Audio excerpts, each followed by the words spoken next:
Estamos de vuelta con ustedes. Gracias a Fernando que participó con este testimonio.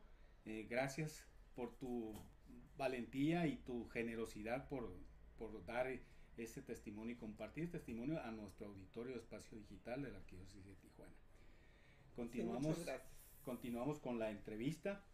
Pues padre, ahorita usted comentaba muy bien sobre esa fraternidad que tiene pues el ser humano en acoger al otro, en la adopción, no solamente la paternidad biológica, sino la paternidad pues responsable de fraternidad que hay, ¿no? Entonces no vamos a dejar a alguien pues aislado o solo, ¿no? Entonces quiere decir que esa paternidad, atrás de eso hay pues una donación, pero es un amor que manifiesta ternura. Exacto. Esta, esta ternura yo creo que tiene de fondo una experiencia profunda de fe, ¿no? Igual aunque, digamos, ahí puede haber una persona que a lo mejor no conoce a Dios, ¿no? Y en su vida jamás oye hablar de Él, pero ha sido forjado a través de la experiencia que le ha moldeado el carácter de tal manera que ha entendido que lo más próximo al amor es el otro, ¿no? Es decir, la proximidad con el que sufre, con el que llora, ¿no? Por ejemplo, hay un autor de la modernidad que se llama Albert Camus, que obviamente él tenía como experiencia de que Dios no hizo nada, por ejemplo, en el holocausto, ¿no? Digamos, tanto dolor, ¿no? Tanta muerte, Sí. ¿no? Entonces dice, bueno, Dios está en su trono de gloria y nosotros estamos aquí, ¿no? Entonces, él encuentra en la experiencia de la humanidad, es decir, en el sufrimiento de los niños, una especie como de revolución del pensamiento, porque ahora todo su ser se volca sobre aquellos que sufren, ¿no? Sobre todo los más pequeños, ¿no? Que aunque no crea absolutamente en Dios, ejerce una paternidad sobre aquellos que sufren. Entonces, el sufrimiento de los niños le cuestionaba, ¿cómo es posible que los niños sufran, no?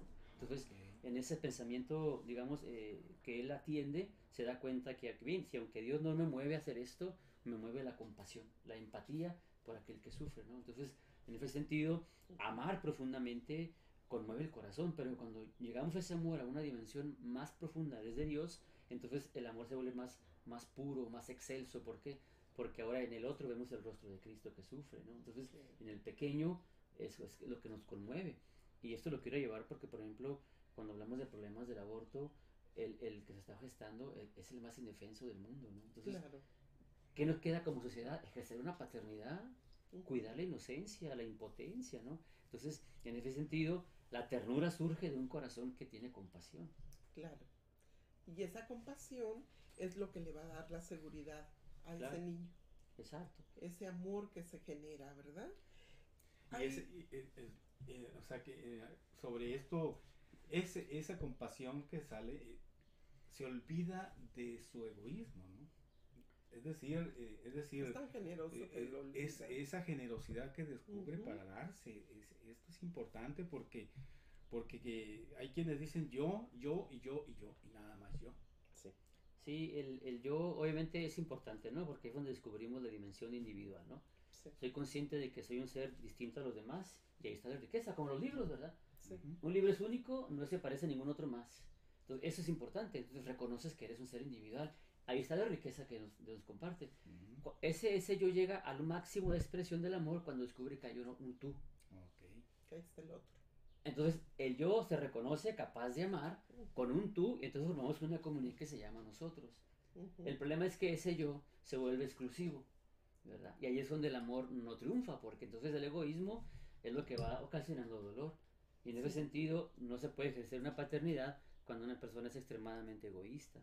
Entonces, en ese sentido, ¿qué es lo que va pasando? Que en vez de ver al otro como alguien capaz de amar, lo vemos como o un enemigo, o como un opositor, o como un instrumento de mis propios deseos, ¿verdad? Entonces cosifico a los demás y no les otorgo el estatuto de persona. Y por lo tanto la compasión no surge como una necesidad de amar, sino como una necesidad que yo tengo para satisfacerme a mí mismo, que es el famoso narcisismo, ¿no? El narciso solamente se ama a sí Se mismo, ¿no? nacimiento. No es Sí. capaz de amar al otro. Entonces ahí es donde está el paso de la realidad personal, pero que llega a su madurez cuando llega a entender que es amado para amar a los demás. Claro. Y si no se da ese paso, pues mira cómo afecta a los hijos. Exacto, En la exacto. soledad. Ujú. tristeza, ¿no? De ellos, porque no sentir esa protección del padre, ¿no? Esa generosidad, ese paso que le falta dar, ¿no? O porque hay un yo muy herido, También. muy lastimado, entonces ahí no es que no quiera, es que se siente incapaz, ¿verdad? O la otra es Ujú, el miedo a amar, ¿verdad? El miedo a ujú, sentirse, porque el amor nos hace vulnerables. sí, Al yo amar a otro me estoy haciendo yo vulnerable y estoy mostrando, digamos que mi desnudez como persona y pero no te la quiero entregar porque le estoy entregando lo que soy.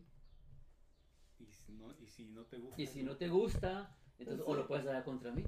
sí, Es lo que dice el padre ajá, John Powell, ¿verdad? En el libro de ¿Por qué me da miedo decir quién sí, soy? ándale, sí, O sea, dice, ajá, es que es lo único que tengo.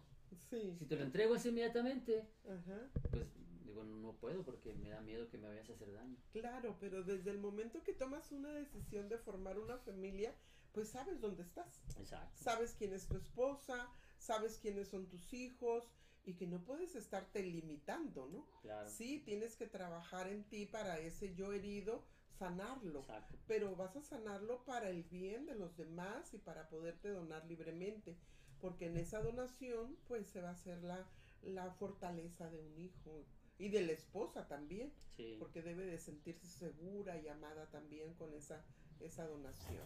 y sobre lo este descubrimiento que se va dando en esa, desde el momento en que dicen sí acepto, me caso contigo, pues ya hay algo de generosidad allí, porque ya se está Sí, entregando sí, al sí, otro, sí, claro. se está entregando al otro, que posteriormente vengan las heridas o los limitantes, pues habría que revisarlo y ser consciente de qué me impide a mí crecer en esta comunidad de esposos, ¿no?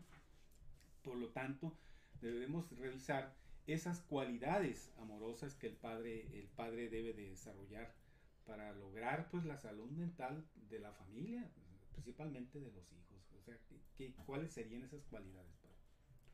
Pues una de las, yo creo que fundamentales es que cuando te vas a casar, yo creo que esto le deben de decir en las pláticas matrimoniales, ¿no? Es la capacidad potencial de ejercer la paternidad en todos los sentidos, ¿no? O sea, Ujú. cuando a veces se puede exclusivizar lo que quiero comentar ahorita, ¿no? Cuando, por ejemplo, se dice, es que fue infiel. ¿A quién? A mi mujer. No, mi hijo, fuiste infiel a todo un proyecto de vida. O sea, no reduzcas la infidelidad a un acto. Entonces, la paternidad es la conciencia plena de que vas a fundar una familia, pero que no es solamente para el momento presente, o sea, es un proyecto de vida. Eso. Es un proyecto, o sea, es un proyecto que se va forjando desde abajo. Entonces, no solamente la ternura, pero la ternura se puede entender como una persona Ujú. que no se quiere meter en problemas y la amante Sí, le hago al niño así nomás para que esté ajá, bien, no, ¿verdad?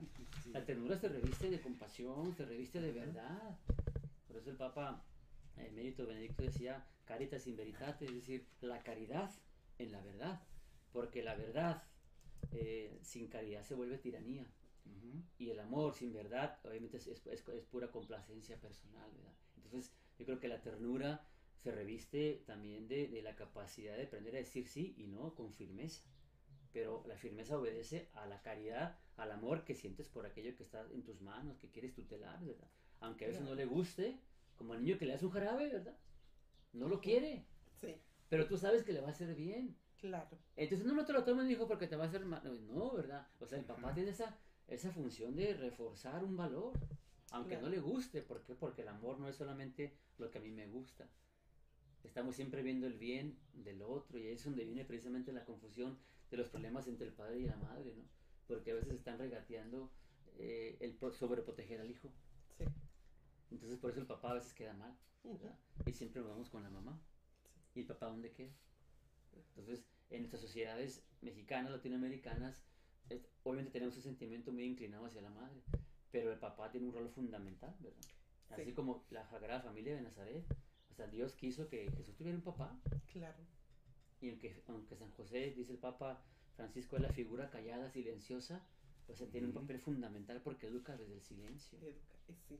Y qué importante es educar desde el silencio, porque son obras, Claro, son acciones, es testimonio, es modelaje, es una forma de ver un hecho y tú mismo trabajarlo, asimilarlo como hijo y decir, eso es lo correcto, sin entrar en discusión. Claro. Pero la realidad pues a veces nos rebasa, ¿no? Sí. Porque pues los papás en esa proyecto de educación y formación con los hijos muchas veces se atraviesan con eso que usted decía, con corazones de dulzones. Sí. Corazones donde dicen, no, pues me duele, ¿cómo lo voy a hacer igual como a mí me hicieron? Que me dieron Sí. de cintarazos. Exacto. Y, Lo opuesto, ¿no? Ajá, lo opuesto, entonces, pues se achicopala. Sí. Achicopala, y ¿dónde quedó esa educación? ¿Dónde Exacto. quedó esa disciplina? ¿Dónde quedó ese legado de orden y disciplina que debe de tener el papá? Claro. Sí, yo creo sinceramente, ¿verdad? Que no hay un manual para ser padre o para ser madre, ¿no? Eso ustedes yo creo que lo tienen bien claro, ¿no? Sí. Y nosotros como hijos tampoco decimos hay un manual para ser hijo, ¿no? No, o sea, realmente todas las familias son distintas. ¿Por qué? Porque es la riqueza de cada persona, ¿no? Pero sí es importante que, por ejemplo, en este caso el papá y la mamá, yo digo por ese sentido, estén unidos, ¿no? Porque yo, por ejemplo, en casa, yo tuve una mamá que nos educó, pero para irnos de casa, no para quedarnos. Okay. ¿Sí me explico? O sea, sí, sí. es una imagen que puede decir, pero es que fue tu mamá, sí, pero ella nos educó porque sabía que algún día nos íbamos a ir de la casa. Entonces, prácticamente, cuando yo ya me fui de la casa, y no me corrieron, ¿verdad? Yo era consciente de que yo no iba a regresar. Yo me sentía que ya no regreso, pero sentía que llevaba ya muchos valores, ¿no? Y se me viene a la mente la figura de lo que hacen las águilas con los polluelos, ¿no? Que las avientan y Sí. porque saben que tienen que, en un mundo que es difícil, a salir adelante. Entonces, ya estando yo fuera, me fui a vivir a Estados Unidos, estuve 7 años allá, yo empecé a vivir realmente todo lo que mamá me decía, ¿no? Entonces yo me atendía solo. Entonces, cada vez que regresaba a casa, a su casa, yo estaba contento porque sentí que mis papás cumplieron con esa misión de educar a los hijos, ¿verdad? Entonces, mi mamá me decía, una frase así puede ser fuerte, me decía, yo quiero que te eduques bien, dice, para el día que te cases no seas un inútil, me decía mi mamá. Porque, ¿qué pasa? El esposo llega y se casa y no quiere hacer nada. O sea, no, o sea, es un trabajo de corresponsabilidad. Y me traían haciendo todo, planchar, lavar, o sea, todo. De tal manera que yo en el seminario no batallé. Qué bien. Entonces, ¿dónde se aprende esto? En la casa. En la casa. En la casa es el primer seminario. El primer seminario. Sí. Intenso. Intensa formación, como la hayas vivido, se sentarás con la chancla, ¿verdad? Pero imagínense, antes no había psicólogos como ahora. Sí. Ajá. Y la chancla era el psicólogo, era el psiquiatra, ¿verdad? Y nos atendían, oye, y nos daban el cintarazo cuando era necesario. Y ahora dicen, no lo toques, ¿verdad? Porque le fue a hacer daño a un niño. Por favor, o sea, hay que ubicarnos en la realidad. Ciertamente podemos haber excedido, ¿no? Sí. Pero lo que sí es perenne son los reforzar valores, Sí. enseñar los valores en casa. Entonces el papá, en ese sentido, no puede desligarse de esto y dejarle todo a la madre, ¿verdad? Sí. ¿Sí me explico? Sí. Pero hay que ver también la realidad. O sea, nosotros nos vemos frente a lo real y lo ideal. Ajá. Y nunca dejar de soñar, el papá mismo lo dice, ¿verdad? Pero no perder el piso, Sí. ¿verdad? Entonces, en esa dimensión de ascender a lo que sea perfecto o lo ideal, tenemos que poner los pies en la tierra y entender quiénes son nuestros papás, ¿verdad? Sí. No juzgarles, no exigirles de más de lo que fue que realmente uno quisiera, ¿verdad? Porque ahorita, como decía José, uno vive mucho en el deberías debiste de, porque fuiste mi padre. ¿Para qué me trajiste al mundo, no? Sí. Después empieza a reclamar, pero ya con la formación que uno ha tenido, no, o sea, momento, o sea, ellos vivieron su tiempo, tuvieron sus dificultades, ¿verdad? Entonces, ya es donde vienen los procesos de reintegración familiar, ¿no? Ese es el punto importante, padre. Ahorita lo menciona. Usted fue educado en valores. Hubo una ética moral muy fuerte. No hubo esa violencia, pero al mismo tiempo le formaron el carácter. Sí. El carácter que lo ha sabido llevar y enfrentar todas las situaciones y resolver. O sea, no se necesita ese papá anacrónico, un papá que esté gritando y maltratando. No, se ocupa ese papá que en el silencio, en su palabra, que lleve ese valor, esa sabiduría, que el hijo se detenga a escuchar. Claro. Y que diga, esto lo aplico en la vida. Exacto. ¿Verdad? Eso es lo que se necesita como un papá de carácter. Sí, fíjense, yo recuerdo mucho a mi papá, yo me siento más vinculado a mi papá. Sí. Y él tiene una frase lapidaria que se me quedó mucho, que él decía, hijo, sé como el buen trigo, que aunque el viento lo doblega, siempre se yergue majestuoso. Sí. cuando me acerqué a un campo de trigo, yo veía como el aire Sí, Volaba, pero al mismo tiempo, sí, volvía. y como el sol dorado llegaba a los granos y algo majestuoso. Entonces, sí, ahí entiendes, ¿no? Cómo el padre lo traemos arraigado, pues, porque algún día nos va a tocar ser padres, ¿verdad? claro. Pues muy interesante, padre, sobre esta charla. Desgraciadamente, pues el tiempo se nos terminó. O sea, quisiéramos seguir hablando sobre este tema. Hemos dado algunas orientaciones que todavía requiere de, pues, de más plática, de más profundidad. Pero miren, estas son algunas guías. Cualquier detalle nos pueden platicar, nos pueden, por el mismo chat, cualquier duda, nos pueden pues mandarnos esas preguntas y con todo gusto se las respondemos, ¿verdad, padre? Pues sí, ¿verdad? Cualquier cosa que podamos ayudar, ¿no? Realmente, yo que somos sacerdote, ¿no? Ciertamente, aunque no voy a, digo, engendrar hijos, ¿no? Y a poco me siento como que no puedo hacerlo, pero uno va tomando decisiones porque en la familia se va forjando la paternidad, también biológica, pero también la paternidad de un posible llamado sacerdotal. Entonces, vean ustedes cómo el papá tiene un papel fundamental y también la madre, ¿no? Entonces, en ese sentido, yo creo que Dios habla en todas las familias, pero es muy importante aunar a la educación, ¿verdad? Pues una auténtica formación en valores, que lo necesitamos, ¿verdad? Sí. Y no dejar que porque pasa el tiempo, pues no, hay que reforzar, ¿verdad? Una y otra vez. Muchísimas No tener miedo. gracias, padre. No nos queda más que darles las gracias, padre, por esa disponibilidad que tuvo con nuestro programa. Y también gracias por la hospitalidad, porque pues ahora hasta café tomamos. Y Café gratis y recién molido, para que vean, o sea, cuando quieran venir, la segunda parte, café con pan, aunque sea con pan. Muchas gracias. Muchas gracias es por un esa gusto generosidad, estar aquí con hospitalidad. usted. Sí. Pues para servirles, señor Rafaela, Muchas señor don Juan, gracias. don José, perdón, para servirles, esta es su casa. Muchas gracias. ¿verdad? Antes de cerrar, padre, nos gustaría que nos diera la bendición Claro. a toda nuestra comunidad. Bueno, pues demos a la bendición. El Señor esté con ustedes. Y con su espíritu. Y la bendición de Dios Todopoderoso, Padre, Hijo y Espíritu Santo, descienda sobre ustedes y permanezca para siempre. Amén. Amén. Pues que Dios les bendiga. Que tengan una Gracias, excelente Padre. noche. Igualmente. Gracias. Buen descanso. Buenas noches a todos y nos Buenas vemos el noches. próximo miércoles. Gracias. Saludos.